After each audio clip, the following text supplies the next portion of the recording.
Hello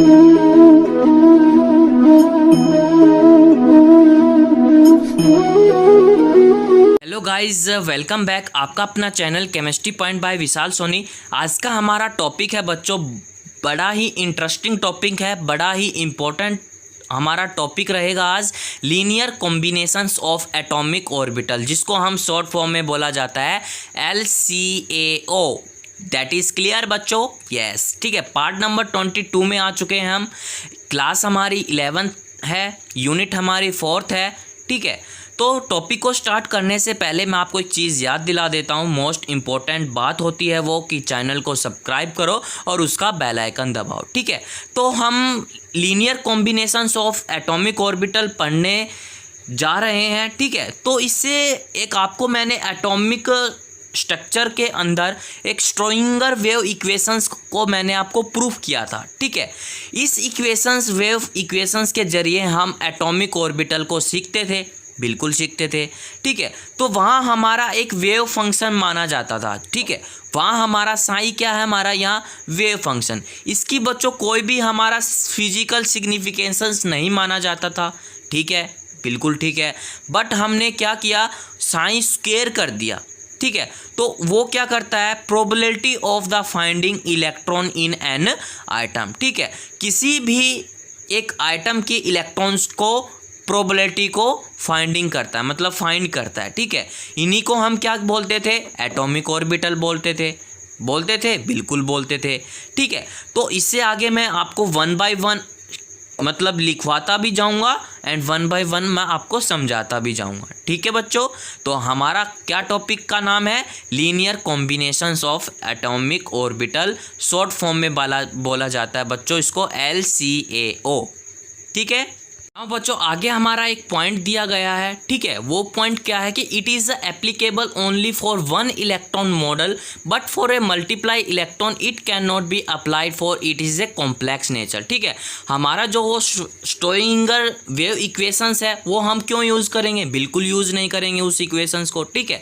तो बच्चों हमारा जो linear combinations of atomic orbital है ये क्या चीज़ होती है, मैं आपको यही समझाने की कोशिश कर रहा हूँ इतनी देर से कि बच्चों जो भी हमारा LCAO है, मतलब linear combinations of atomic orbital का मतलब क्या है एक्चुअली, कि बच्चों ये इसका मतलब क्या होता है। इसका मतलब मान लो एक मेरे पास ऑर्बिटल है, ठीक है, दूसरा ऑर्बिटल मेरे पास है, तो ये आपस में कंबाइन होकर बच्चों क्या बनाएंगे, एक लीनियर कॉम्बिनेशन एटॉमिक ऑर्बिटल बनाएंगे, ठीक है।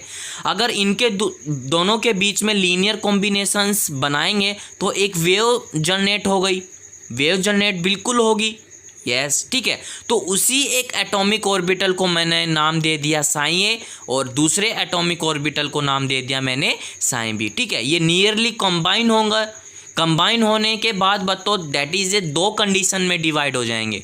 एक फर्स्ट कंडीशन है हमारी ये, सेकंड कंडीशन है हमारी ये। एक तो हमारा कंस्ट्रक्टिव और दूसरा हमारा डिस्ट्रक्टिव, ठीक है। ओके, इतना क्लियर हुआ? ओके, ठीक है।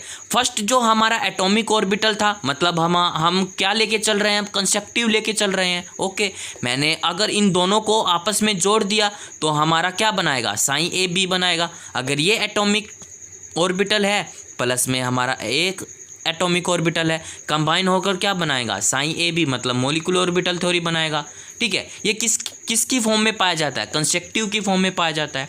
सिमिलरली सेम इसी में है, सेकंड वाले में क्या हो जाएगा, एटॉमिक ऑर्बिटल ए, एटॉमिक ऑर्बिटल बी हो गया, आपस में कंबाइन होकर क्या बनाएंगे, यहाँ स्टार लग जाएगा, तो ये क्या हमारा डिस्ट्रक्टिव हो गया, ठीक है। ये यहाँ स्टार नहीं है, यहाँ स्टार क्यों है, क्योंकि बच्चों यहाँ हमारा जो पिछले वीडियो में मैंने आपको बताया था, अगर 6 एटॉमिक ऑर्बिटल होंगे तो 3 बॉन्डिंग के होंगे और 3 एंटी बॉन्डिंग के होंगे, ठीक है। ये स्टार क्यों आया, क्योंकि बच्चों यहाँ इसकी स्टेबिलिटी डिक्रीज है बट इसकी एनर्जी क्या है, इंक्रीज है। कंस्ट्रक्टिव में क्या है हमारा, इसकी एनर्जी डिक्रीज है तो इसकी स्टेबिलिटी हाई है, तो यहाँ हमारा बॉन्डिंग आ गया और यहाँ हमारा एंटी बॉन्डिंग आ गया। दैट इज़ क्लियर, इतना आप स्क्रीनशॉट लो। तो आगे मैंने एक एनर्जी डायग्राम को प्लॉट किया गया है, मैं आपको ताकि आपको समझा पाऊँ। यहाँ हमारा पोटेंशियल एनर्जी मतलब मैंने एनर्जी का डायग्राम लिया, यहाँ मैंने एक एटॉमिक ऑर्बिटल रख दिया, यहाँ मैंने एटॉमिक ऑर्बिटल रख दिया, बीच में से क्या जा रहा है, हमारी एनर्जी एक्सिस पर जा रही है। ठीक है, तो यहाँ मैंने आइटम नंबर ए, यहाँ मेरा आइटम नंबर बी। ठीक है, तो फर्स्ट ऑफ ऑल हमारा क्या था, साइन ए हो गया, साइन बी हो गया, इससे एनर्जी जा रही है, ये मेरा एक मोलिकुलर ऑर्बिटल और ये मेरा एक ऑर्बिटल मोलिकुलर ऑर्बिटल। ठीक है, तो यहाँ बच्चों हमारा क्या है, यहाँ एनर्जी लो है और यहाँ हमारी एनर्जी क्या है, हाई है, तो स्टेबिलिटी इसकी डिक्रीज होगी, मतलब ऊपर की ओर ये एनर्जी कर रहा है हाई, तो नीचे की ओर हमारी जो एनर्जी लो है वो स्टेबिलिटी को हाई करेगा। यहाँ एनर्जी हाई है तो उसकी स्टेबिलिटी को लो करेगा। तो बच्चों यहाँ हमारा बॉन्डिंग और मोलिकुलर ऑर्बिटल थ्योरी बन गई और यहाँ हमारा एंटी बॉन्डिंग मोलिकुलर ऑर्बिटल बन गया। क्यों बन गया, क्योंकि उसकी हाई एनर्जी है और स्टेबिलिटी ये लो है। बट यहाँ जो बॉन्डिंग मोलिकुलर ऑर्बिटल में क्या है, इसकी एनर्जी तो हमारी है लो बट इसकी स्टेबिलिटी क्या है, हाई है। तो ये बन गया हमारा साइन ए बी और ये बन गया हमारा साइन स्टार ए बी। ये होता है बच्चों हमारा मोलिकुलर ऑर्बिटल का एनर्जी डायग्राम। ठीक है, दैट इज़ क्लियर।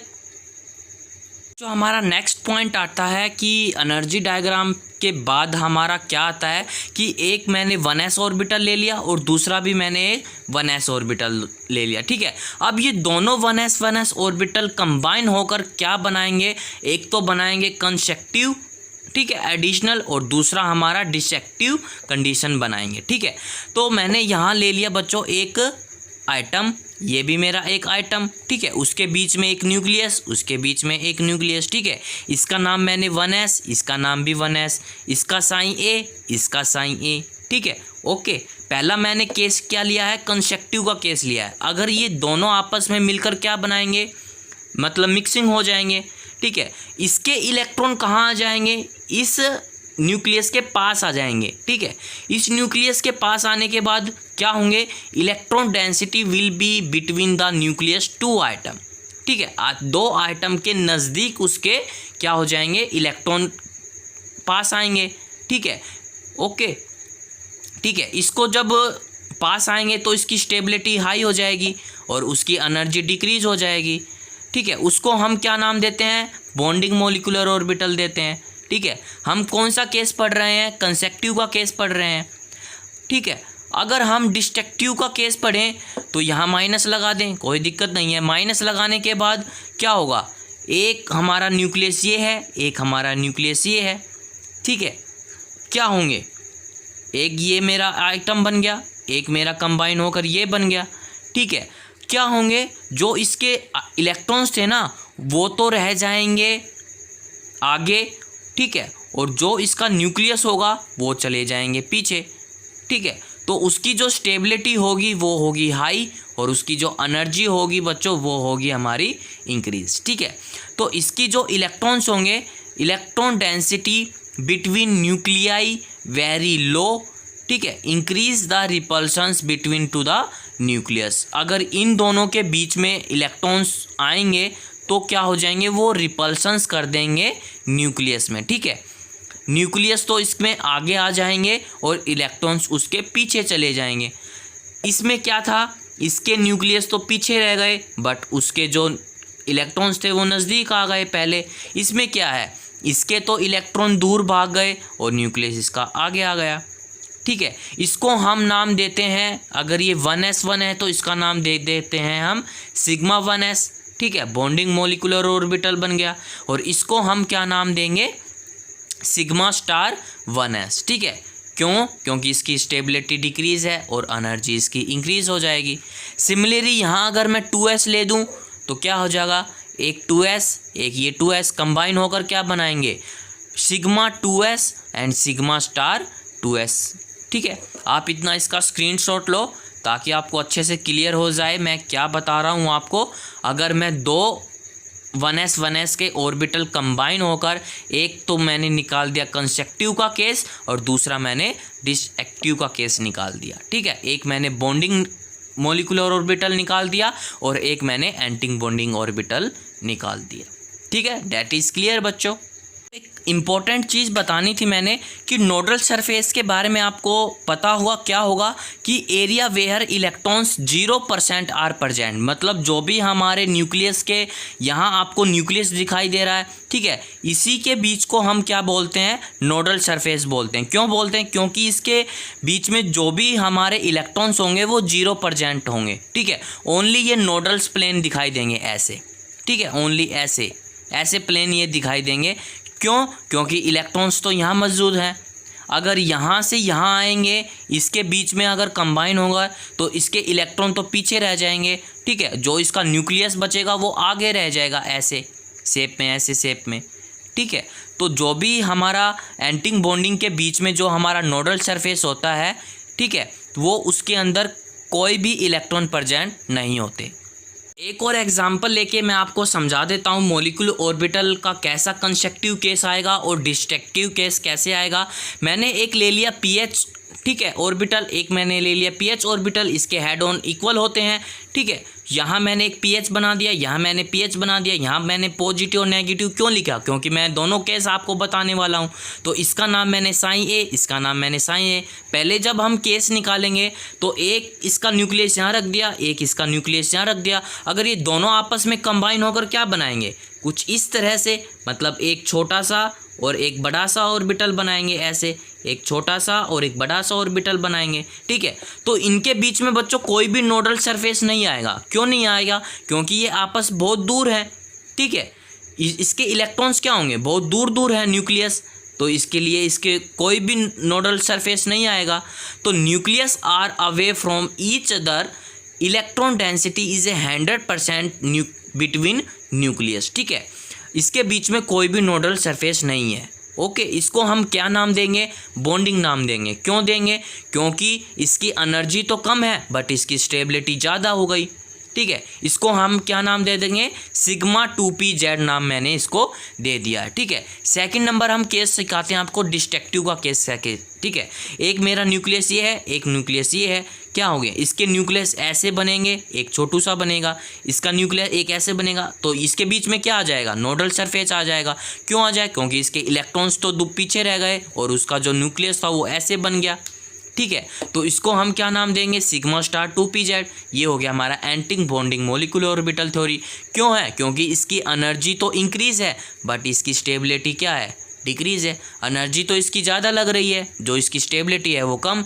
इसमें क्या है? इसकी एनर्जी तो है कम, ठीक है, बट इसकी स्टेबिलिटी क्या है? ज़्यादा है, ठीक है। तो ये हमारा पीजेड का मैंने आपको एग्जांपल बता दिया है, ठीक है। आपको अच्छे से समझ आ गया होगा। एग्जांपल बच्चों मैं आपको प्रैक्टिस के लिए दे रहा हूँ। पीएक्स का निकालो और पीवाई का आपको दोनों केस निकालने पड़ेंगे। निकालने के बाद अगर आपको आ जाए तो कमेंट बॉक्स में बच्चों लिख देना कि सर हमें समझ में आ गया है, ठीक है। तो हमारा आज ये लीनियर कॉम्बिनेशंस का एटॉमिक ऑर्बिटल आज का लेक्चर यहीं हम ख़त्म कर रहे हैं। नेक्स्ट वीडियो में हम और आगे चलेंगे, ठीक है। मॉलिक्यूलर ऑर्बिटल को 3-4 वीडियो में हम कंप्लीट करेंगे, ठीक है। आप इतना प्रैक्टिस करो, लिखो, अपने नोट्स बनाओ, कंटिन्यू, ठीक है। मेरी वीडियो अगर समझ में ना आए तो कंटिन्यू आप उस वीडियो को बार बार चलाओ ताकि आपको अच्छे से क्लियर हो जाए, ठीक है बच्चों। Have a nice day, thank you very much.